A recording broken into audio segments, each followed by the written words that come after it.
Raiji Hiiragi. Who the fuck is Giga?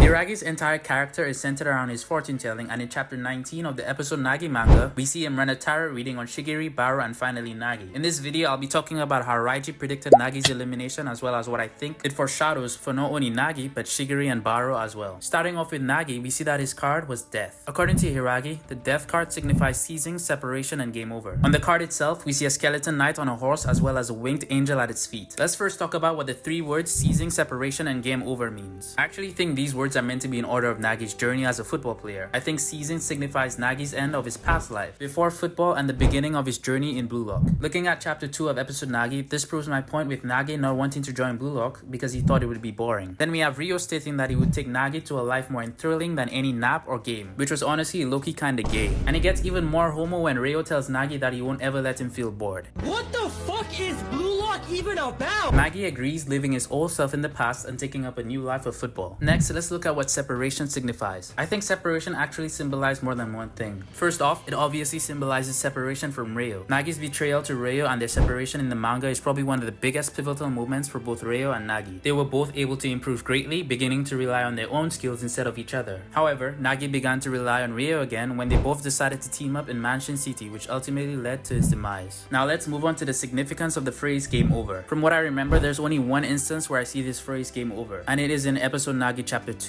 right after that same panel we were talking about earlier where Rio told Nagi he would take him to a life more exciting than any game. We see Nagi's phone screen saying game over. Now this is where things get really interesting because seizing and game over basically means the same thing. I don't think it's a coincidence that we see this phone say game over right after Nagi decides to join Blue Lock. By the way, this is all just theory, but if we go into chapter 303 of the main Blue Lock manga, we see at the end Nagi's in the arcade. On the ending panels of the chapter, we see a guy who looks like he's struggling, and we also see on the side of the dying man a caption titled continue with a question mark. This looks like your average end screen after dying or losing in an arcade, so we can conclude that Nagi had lost in the game he was playing. Or in other words, it was game over. Stay with me now. This is where I think Hiiragi's fortune leads so far in the Blue Lock manga. I find it fitting that the first game over screen we saw in chapter 2 of Episodenagi did not have the continue screen compared to chapter 303. I feel like this symbolized that Nagi would have never been able to go back to his normal life after experiencing the joys of his new football life in Blue Lock. I think that the chapter 303 game over screen with the continue caption signifies that his soccer journey is not over just yet and he still has a long way to go. In no way am I saying that he will return to Blue Lock, even though I feel like he will, especially after Ego said that in order to unlock a genius's potential you need to dangle some bait, and obviously him being eliminated would be the bait. But that is besides the point. Because of this game over parallel, I honestly think Nagi's journey is not finished and this will not be the last time that we see him. I also want to talk about the angel at the feet of the skeleton soldier's horse. Hiiragi states that the winged angel cannot fly without its other wing and it will die because of this. This is obviously another reference to Nagi. The angel having one wing signifies that it is incomplete and not whole, just like how Nagi was without Rio. In order to restore his wings, he would have had to be reborn and fly with his own wings, which he ultimately failed to do.